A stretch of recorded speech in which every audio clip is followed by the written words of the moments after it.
베르셀리 부인은 애정이나 연민이나 호의를 느끼게 하는 말은 한마디도 하지 않았다.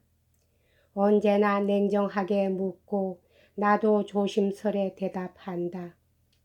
내가 너무나 떨면서 대답하므로 그것을 천하다고 생각한 모양으로 묻는 것이 싫어진 것 같았다. 나중에 가서는 질문도 하지 않고 볼 일 이외에는 말도 하지 않게 되었다. 부인은 나의 참된 인간보다 그녀가 만든 인간으로서 나를 판단한 것이며 종복으로밖에 나를 보지 아니한 결과 나로서도 다른 인간의 모습을 나타낼 도리가 없었던 것이다. 자기 은폐의 그 짓궂은 음모를 그 무렵부터 알게 된 것 같다. 그런 업무가 나의 인생을 통해서 가지가지 장애를 일으켰던 것이며 이면에 그런 이기심을 감춰두고 표면만 말끔히 하고 있는 태도에는 저절로 강한 반감을 가졌다. 베르셀리 부인은 아들이 없어 조카인 라로크 백작을 상속자로 정해두고 있었는데 이 사람이 어김없이 문안을 드리러 왔다. 그 밖에 주요 하인들도 부인의 생명이 길지 않다는 것을 알고 매우 약삭빨랐다. 부인의 주위에는 많은 사람들이 몰려들었으므로 그녀에게는 내 걱정을 할 여유가 없었다. 이 집의 살림을 사는 것은 로랑지 씨라는 빈틈없는 사나이였으며 그의 아내가 또 그보다 더한 수단꾼으로 이 집에서는 고용살이 여자라기보다는 부인의 친구로 통할 만큼 교묘하게 부인의 환심을 샀다.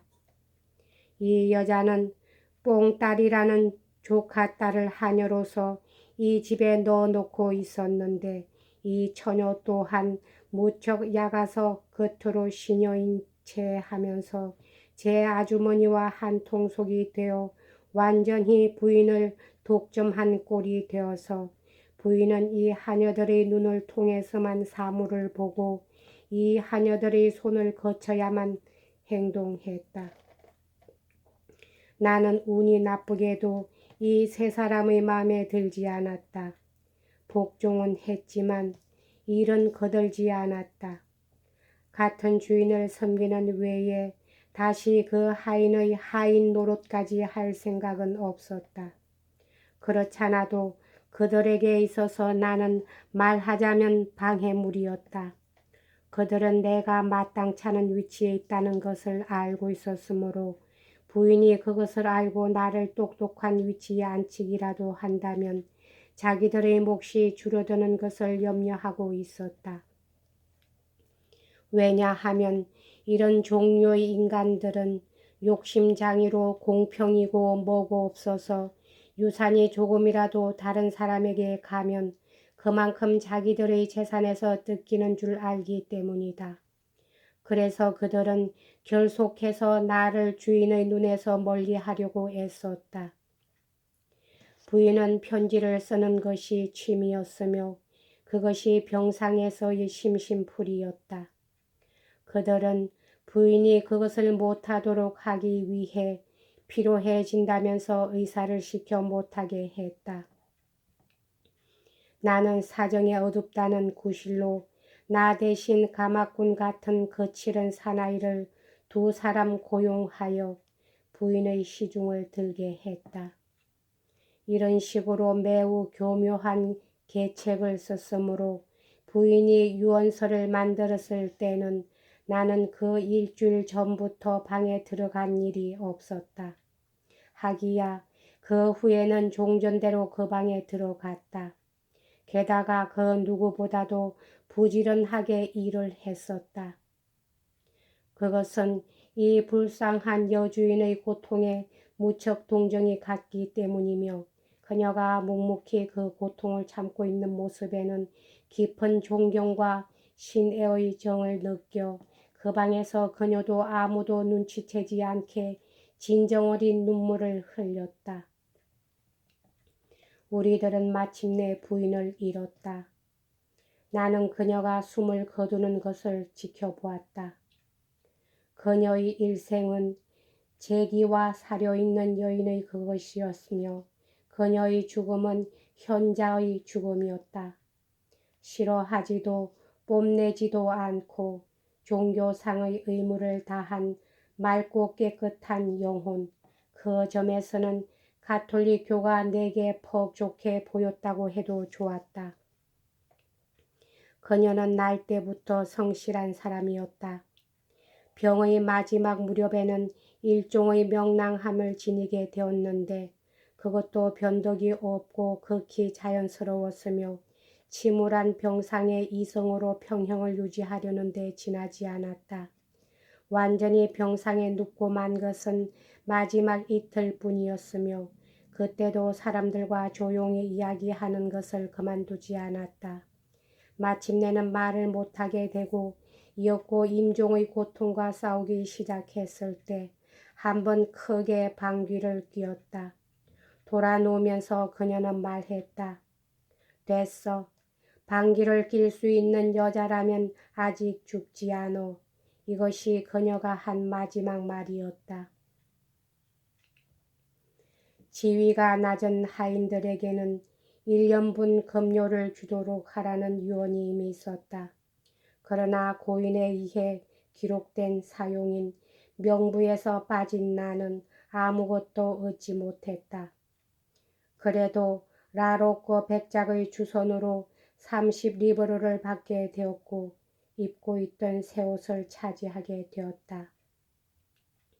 로랑지는 이 옷까지 빼앗으려 했던 것이다. 백작은 취직 자리를 구해 주겠다고까지 약속하고 근간에 찾아오라고 말했다. 두세 번 찾아갔었으나 만나서 이야기하지는 못했다. 금방 실증이 나는 성질이라 그 뒤로는 가지 않았다. 그것이 잘못이었다는 것을 뒤에야 알게 되었다. 베르셀리 부인 집에 있는 동안의 일이 이것으로 완전히 이야기가 끝났으면 좋으련만 그렇게는 안 된다. 표면의 상태는 변하지 않았지만 이 집을 나올 때의 나는 들어갈 때의 내가 아니었다. 오래도록 사라지지 않는 죄스러운 추억과 무겁고 견디기 어려운 후회를 안고 이 집을 떠난 것이다. 그러한 생각에 40년이 지난 뒤까지도 양심은 괴롭기만 하고 가책은 약해지기는커녕 나이를 먹을수록 점점 더해갔다. 소년 때의 과실이 이렇게도 잔혹한 결과를 가져오리라고 누가 믿겠는가. 내 마음이 위로를 받지 못하는 것은 두말할 것도 없이 그 결과 때문이다. 마음씨 좋고 정직하고 기특한 분명 나보다는 훨씬 가치 있는 한 사람의 처녀를 불명예와 불행 속에 빠뜨리고 어쩌면 그 일생을 망쳐버렸을 그런 행동을 한 것이다. 한 집안이 와해하는 판이니 집안이 온통 뒤범벅이 되고 없어지는 물건도 많은 것이 보통이었다. 그러나 하인들이 충실하고 로랑지 부부가 감시를 하고 있었으므로 재산 목록에서 분실된 것은 아무것도 없었다. 다만 한 사람 뽕딸 양이 장미색과 은색의 이미 낡아버린 조그마한 리본을 잃어버렸다. 그보다 좋은 것이 가까이에는 얼마든지 있었지만 그 리본만 갖고 싶어 나는 그것을 훔쳤다. 깊이 숨겨두지 않았으므로 곧 사람의 눈에 띄었다. 어디서 가져왔느냐고 추궁을 당했다. 나는 당황하여 어물어물했다. 그리하여 필경은 얼굴을 붉히며 마리용이 주더라고 말했다.